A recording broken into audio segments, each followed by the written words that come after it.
Hey guys, all the products that you see in this video can be found in the description down below. Hey guys, this is a globulus eucalyptus from Hiqili. I'll tell you my favorite thing about this in just a second, but first some things you need to know about this.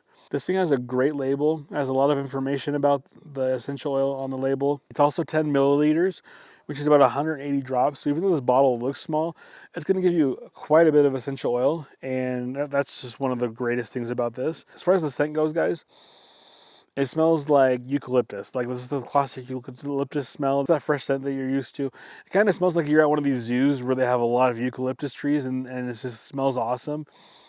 Like it just rained or something. That's what this eucalyptus smells like, and I just really like it. As far as what eucalyptus does is that it's great for purifying air and removing odors. My favorite thing about this oil, guys, has to be the scent.